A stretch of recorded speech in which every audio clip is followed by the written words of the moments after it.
ഗർഭം ധരിക്കാതിരിക്കാൻ വേണ്ടി ഗുളിക കഴിക്കുന്നു.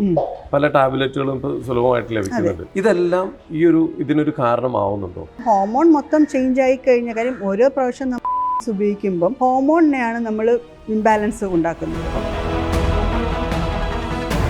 ഈ പീരീഡ്സ് ഉണ്ടാകാൻ പാടില്ല, അപ്പോൾ എന്തെങ്കിലും മെഡിസിൻസ് കഴിക്കുന്നു, അങ്ങനെ ഡിലേ ചെയ്യുന്നു, നേർത്തിയാക്കുന്നു. പിന്നെ പീരീഡ്സ് ബ്ലഡ് ഫ്ലോ വേണ്ട, നമുക്കൊരു 6-7 വർഷത്തേക്ക് പീരീഡ്സ് വേണ്ട. ഇതെല്ലാം നമുക്ക് പിന്നെ ഒരു കുഞ്ഞ് വേണമെന്ന് ചിന്തിക്കുന്ന സമയത്ത് ഇതെല്ലാം പ്രശ്നങ്ങളായിരിക്കും.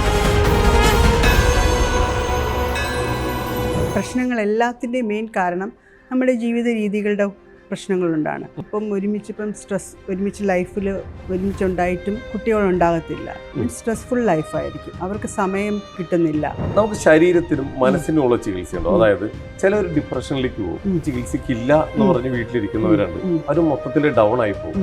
എനിക്കൊരു പേഷ്യൻ്റ് ഉണ്ടായിരുന്നു, ഒരു 6 അബോർഷനും ഒരു 4 ഫെയിൽഡ് IVF ആയിരുന്നു. കുട്ടീനോട് ദേഷ്യം വരിക, അവർക്ക് ഭയങ്കരമായിട്ട് ഇറിറ്റേഷൻ വരിക, അങ്ങനെ ഒരു ഇതിലേക്ക് വരുന്നുണ്ട്.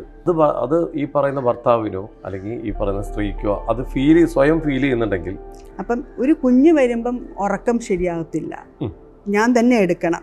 ഹസ്ബൻഡ് ചിലപ്പം കിടന്നുറങ്ങുമായിരിക്കും, ഞാൻ മാത്രമേ കുഞ്ഞിനെ കെയർ ചെയ്യുന്നുള്ളൂ, എൻ്റെ ഉത്തരവാദിത്വം കൂടി എന്നൊക്കെ തോന്നുന്നതാണ് ഈ പോസ്റ്റ്മോർട്ടം ഡിപ്രഷൻ. ഇവിടുത്തെ ചികിത്സാ രീതിയും അല്ലെങ്കിൽ ഇവിടുത്തെ ഗുണം, ഇവിടെ വന്നു കഴിഞ്ഞാൽ ഒരു പേഷ്യൻ്റ് ഉണ്ടാവുന്ന അല്ലെങ്കിൽ അവർക്ക് ഉണ്ടാവുന്ന ആ ഗുണങ്ങളൊക്കെ എന്താണ്? പക്ഷേ അതൊരു ഹോസ്പിറ്റലായിട്ട് നിങ്ങൾക്ക് ഫീൽ ചെയ്യത്തില്ല. നിങ്ങൾക്ക് ഇവിടുത്തെ ആംബിയൻസ് നിങ്ങൾ കണ്ടിട്ടുണ്ട്, ബീച്ചിന്റെ സൈഡിലാണ്. പക്ഷേ അത് ഇപ്പം ബീച്ചിന്റെ സൈഡിലായതുകൊണ്ട് നിങ്ങൾ വിചാരിക്കരുത് നിങ്ങൾക്ക് ഒരു ടൂറിസ്റ്റ് ആയിട്ട് പോകാം. ട്രീറ്റ്മെന്റ് തന്നെയാണ്.